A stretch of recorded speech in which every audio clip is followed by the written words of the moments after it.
মানে ভাই এটা কি হলো? এটা কি আইপিএলের ফাইনাল ম্যাচ নাকি কোনো ছেলে খেলা?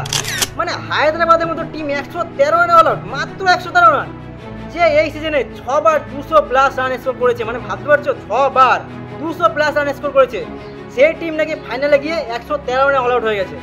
যে টিম কখনো 287, কখনো 270, কখনো 250 রানের নিচে করতোই না, সেই টিম ফাইনালে গিয়ে মাত্র 113 রানে অল আউট। মানে ভাই ভাবাই যায় না। আমি তো ভাবছি এর থেকে ভালো কোনো এন্টারটেনমেন্ট শো দেখে নিতাম কালকে, অনেক ভালো হতো। কারণ কালকের ম্যাচে এন্টার তো সবাই করেছে, কেউ টিভি দিয়ে, কেউ মোবাইল দিয়ে, কিন্তু 10 ম্যান আর কেউ ভাই হয়নি।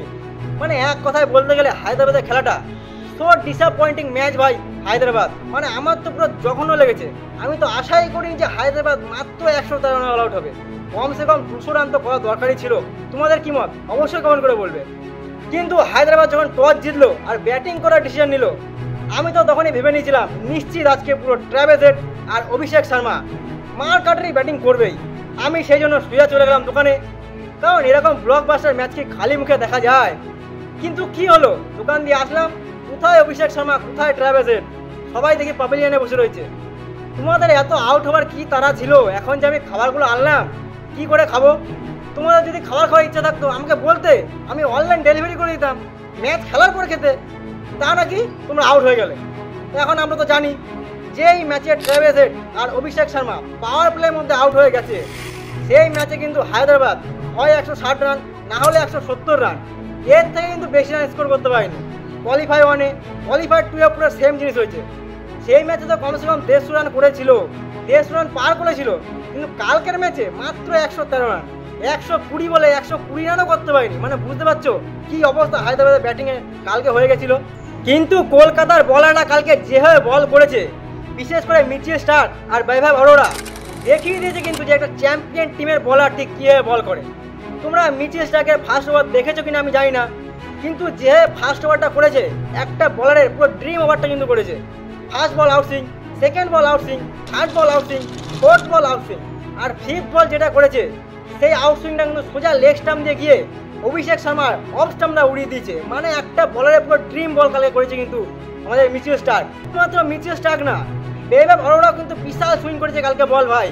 মানে মিচেল স্টার্ক কি সুইং করেছে, তার থেকে 2 গুণ বেশি সুইং করেছে আমাদের বৈভব অরোরা। মানে কালকে যেভাবে ট্রেভিস হেড উইকেটটা নিল সুইং করিয়ে, পুরো স্লিপে ক্যাচটা যেভাবে করালো, মানে ভাই অবিশ্বাস্য। যেভাবে কালকের কলকাতার বলাররা কিন্তু বল সুইং করছিল হাত দিয়ে, আমি তখনই বুঝে গেছিলাম হায়দ্রাবাদের অবস্থা কিন্তু আছে খারাপ হবেই। আর দেখো সেটাই হলো, মাত্র 113 রানে হায়দ্রাবাদ অল আউট হয়ে গেল ফাইনালের মতো ম্যাচে, যে টিম নাকি 200-র নিচে রানই স্কোর করে না। আর এই 113 রান ডিফেন্ড করা কলকাতার মতো ব্যাটিং লাইনের সামনে স্বপ্নে ভাবলেও হয়তো ভুল করা হবে, এটা মহা পাপ করা হবে। এই রান যদি ডিফেন্ড করার কথা ভাবে স্বপ্নেও কলকাতার সামনে। যদি হায়দ্রাবাদ এই ম্যাচটা জিততে হতো হায়দ্রাবাদকে, তাহলে শুধুমাত্র একটাই কাজ হায়দ্রাবাদকে করতে হতো, পাওয়ার প্লের মধ্যে 25 থেকে 30 রান দিয়ে কলকাতার কমসে কম 5 থেকে 6টা উইকেট কিন্তু নিতে হতো। কোথায় 5টা উইকেট, কোথায় 6টা উইকেট? পাওয়ার প্লের মধ্যে কলকাতার ব্যাটসম্যানরা 60 রানের থেকে বেশি স্কোর করে দিয়েছে। মানে তোমরা বুঝতে পারছো, যেখানে জেতার জন্য মাত্র 114 রান দরকার, সেখানে যদি কোনো টিম পাওয়ার প্লের মধ্যে 60 রান করে দেয়, তাহলে ম্যাচ তো সেখানেই শেষ। একটা ক্রিকেট খেলায় কিন্তু কথা আছে, পাওয়ার প্লের মধ্যে কোনো টিম কিন্তু জিততে পারবে না, কিন্তু পাওয়ার প্লের মধ্যে টিমগুলো যে পারফরমেন্স দেখাবে সেটা কিন্তু ডিসাইড করে দেবে যে ম্যাচটা ঠিক কে জিতবে। সেই পাওয়ার প্লে ফায়দা কিন্তু দুটো টিমকে কিন্তু উঠাতে হবে, যেটা কালকে একমাত্র কেকেআর করেছে। কেকেআর বোলিং, কেকেআর ব্যাটসম্যান দুজনে কিন্তু পাওয়ার প্লে ফায়দা কিন্তু একদম ভালোভাবে উঠিয়ে নিয়েছে। আর মাত্র 10.3 ওভারে ম্যাচ জিতে কলকাতা কিন্তু 3rd টাইম আইপিএল চ্যাম্পিয়ন হয়ে গেছে। কিন্তু ব্যাটিংয়ে তারিফ কিন্তু করতে হবে ভেঙ্কটেশ আয়ারকে, কারণ ভেঙ্কটেশ আয়ার কিন্তু একটা পুরো বড় ম্যাচের প্লেয়ার। 2021 সালে কলকাতা যখন ফাইনালে উঠেছিল, তখন কিন্তু কোয়ালিফায়ার ম্যাচে আর ফাইনাল ম্যাচে দুটোতেই কিন্তু ভেঙ্কটেশ আয়ার কিন্তু 50 রান করেছিল। দুর্ভাগ্যবশত শুধু কাপটা পায়নি, কিন্তু এইবারে কিন্তু সেম কাজ কিন্তু করে দেখিয়েছে ভেঙ্কটেশ আয়ার। কোয়ালিফায়ার ম্যাচে 50 রান, ফাইনাল ম্যাচে 50 রান, দুটোতেই 50 রান করে দেখিয়ে দিচ্ছে। ভেঙ্কটেশ আয়ার কিন্তু একটা বড় ম্যাচের খেলাড়ি। আর কিন্তু তারিফ সব থেকে বেশি জায়গায় করতে হবে, সে হচ্ছে কলকাতার মেন্টর গৌতম গম্ভীর। মানে ভাই অবিশ্বাস্য মেন্টর, অবিশ্বাস্য।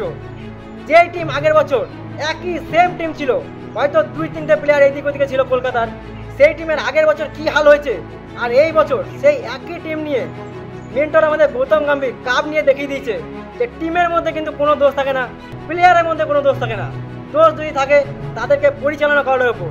তাদেরকে কীভাবে কাজে লাগাতে হবে, কোন পজিশনে কাজে লাগাতে হবে, সেটা কিন্তু টিমের মেন্টরকে বুঝতে হবে, যেটা কিন্তু গৌতম গম্ভীর খুব ভালো করে জানে। এই জন্য 2024 আইপিএলে কিন্তু চ্যাম্পিয়ন হয়েছে কলকাতা গৌতম গম্ভীরের দৌলতে।